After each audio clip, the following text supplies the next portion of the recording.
Seguimos nuestro podcast Hablemos de Media, conversando con el profesor Alexander Bustamante.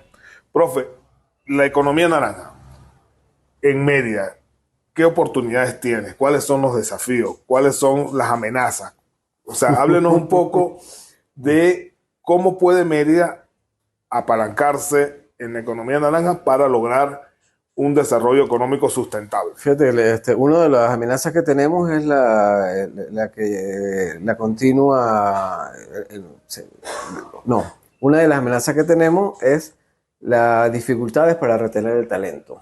Esa es una de las dificultades más tenemos. Algunos dirán por los sueldos bajos, pero hay una serie de elementos ahí que influyen aparte de los sueldos. Esa quizás es la amenaza que tenemos que convertir en una gran fortaleza, ¿no? ¿Cómo hacer para retener el talento? Nosotros pensamos que, por ejemplo, el sector audiovisual tiene muchísimas posibilidades de desarrollo. Yo a todos mis amigos del sector audiovisual o del cine, sobre todo, les digo que necesitamos una serie de Netflix. 4 o 5 capítulos hechos en Mérida. Tenemos entornos naturales únicos. Creo que eso se ha aprovechado, pero sigue siendo un potencial tremendo para generar Tenemos una escuela de arte, una escuela de actuación. A todos mis amigos guionistas les digo que hay un tema clave en el mundo que se llama agua. Entonces ya les suelto la idea. Necesitamos una película donde el amor exista, pero el hilo conductor sea la problemática del agua.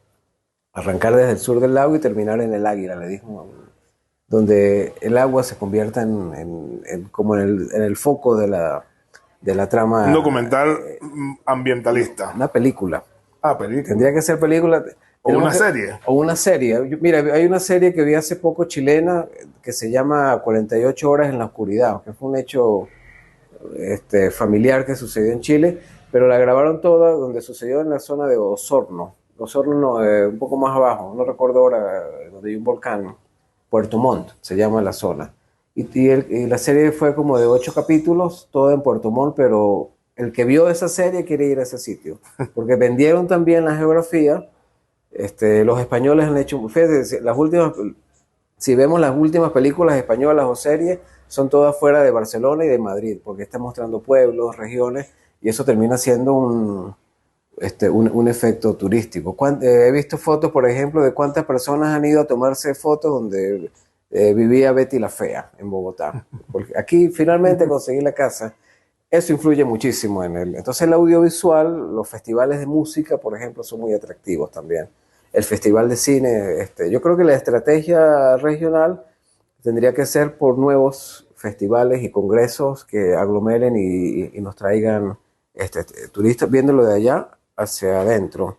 Claro, pero eso hablando desde el punto de vista turístico. Y viéndolo de aquí hacia afuera, hay un potencial tremendo creativo en el desarrollo de la base tecnológica, por ejemplo. Ese punto quería yo que lo tocáramos porque en Mérida hay mucho talento. Muchísimo. Mucho talento en todas las áreas del conocimiento, pero aquí, sobre todo en el tema de la programación, elaboración de software y todas esas cosas. Tenemos unos coworkers, digamos, alojados aquí en nuestro coworking, que están produciendo caricaturas o dibujos, no muy bien, para una película en otro país y lo están haciendo en esta casa, en este instante están en eso, que llevan 2 meses trabajando. Y así como están ellos, hay mucha gente generando producción digital. Ahí hay muchísimas oportunidades en lo que llaman los nómadas digitales. Creo que la universidad del futuro, que es la cercana, tiene que contemplar el internet y el wifi, el emprendimiento como una de sus prioridades, de sus líneas estratégicas, ¿no? Incluso conozco profesores que a través de vía web montan cursos especializados y lo dictan empresas transnacionales. Completamente. O otros ingenieros de otras latitudes. El café, por ejemplo, es un sector, dirán, eso es economía naranja, el café. Sí y no. Si lo vemos solo desde la plantación, no es economía naranja, sino más bien un sector de desarrollo agrícola. Uh-huh.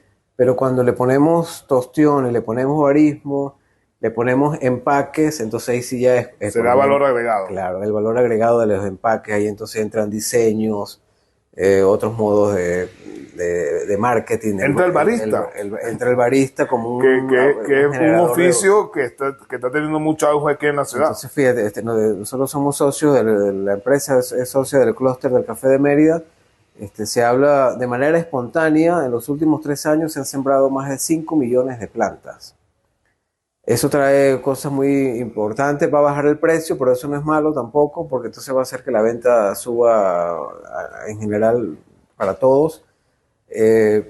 Fuimos al Mérida Tiene Café, y por ejemplo en este momento hay unas 30 marcas que hace 3 años no existían. Entonces ya eso es un síntoma de desarrollo. Por eso a los amigos que quieren invertir, yo les digo, invierte en café. Porque esas 5 millones de plantas que se incorporan a las plantaciones tradicionales, en 3 años van a ser 5 millones de kilos. Ponle que sean 3 millones, que hay un índice de mortalidad de las plantas. Es decir, y esas plantas van a durar al menos 20 años. Es decir, que el futuro de la región, por lo menos en 3 millones. Cuando me preguntan, o nos preguntamos por dónde desarrollar la región, el café es donde yo apostaría. El café tiene más de 200 años en nuestra región. Somos pioneros en ese sentido.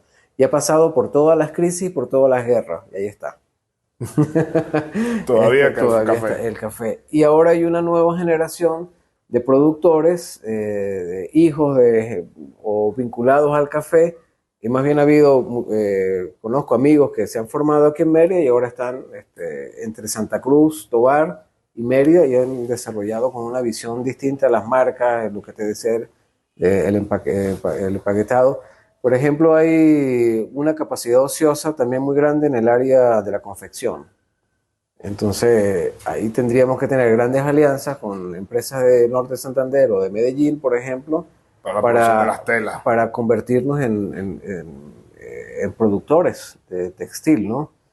Eso es una gran oportunidad también que hemos observado.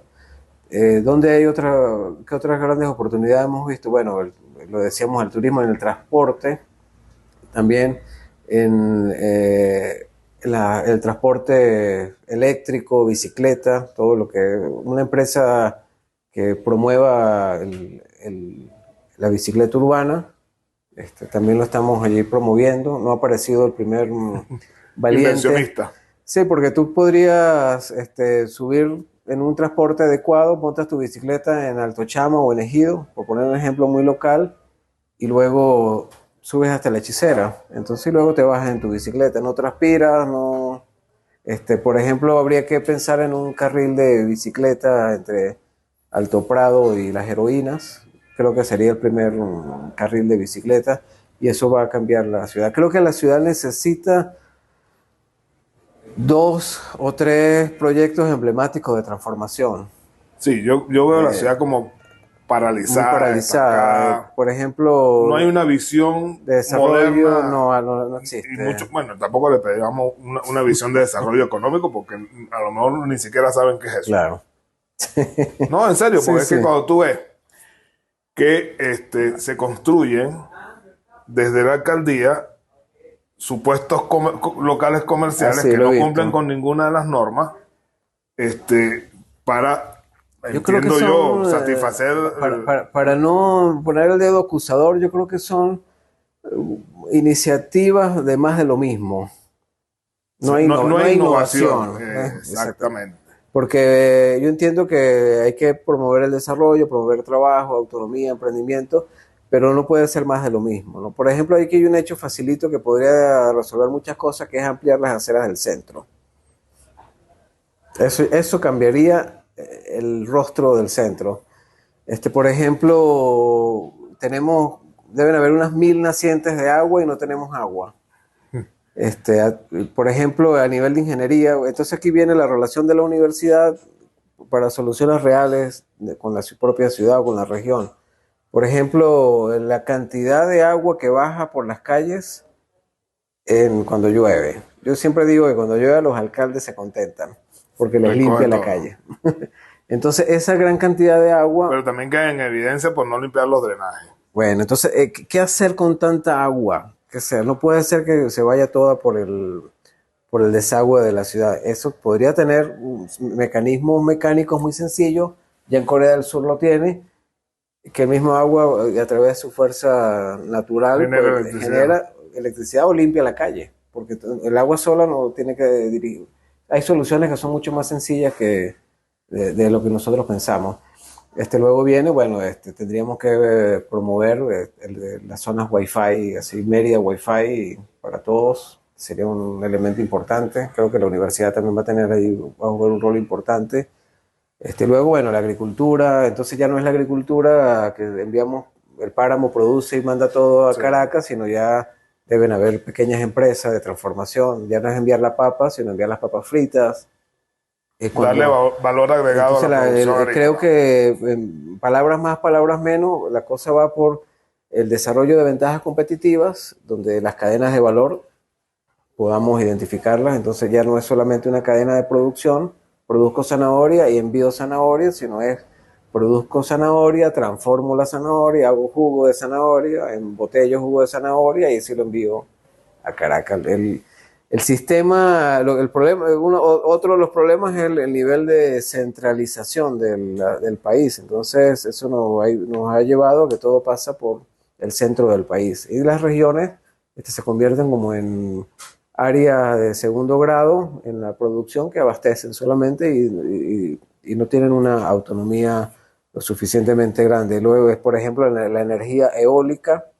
Todo esto va a llevar a que mucha gente se autoindependice a nivel energético. Cuando empecemos a aprovechar el agua, como lo estamos haciendo en esta casa, que todo el agua de lluvia es con la que estamos usando en buena parte para la casa. Luego vienen los desechos sólidos, como una gran oportunidad en energía, lo que se conoce hoy día como economía circular.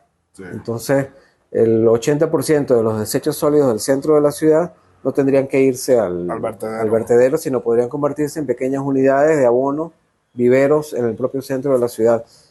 Bueno, ahí tiene mucha experiencia y con él vamos a hacer un programa también, el profesor Miguel Cabeza. Ok. Entonces, ahora todo esto tendrían que escucharlo los gobernantes, asumirlo y convertirlo luego en políticas que la empresa privada pueda desarrollar. Pero es que con el tema de los gobernantes, hay que exigirles. Hay que exigirles que cambiemos la visión o la proyección de la ciudad, o sea, hacia dónde vamos. Porque lamentablemente hoy día usted le pregunta y estoy casi seguro que no saben hacia dónde vamos. Sí, bueno, iniciativas como la tuya ayudan a generar insumos de ideas sin entrar en la crítica, digamos, visceral política. Yo creo que este tipo de iniciativa pues ayuda, es como una suerte de repertorio de iniciativas, de ideas, de líneas estratégicas. Por ejemplo, el transporte público merideño necesita ser completamente reestructuradas las líneas, y ahí las rutas, eso amerita, hay que sacar las paradas del centro, cosas, por ejemplo, el control del monóxido de carbono.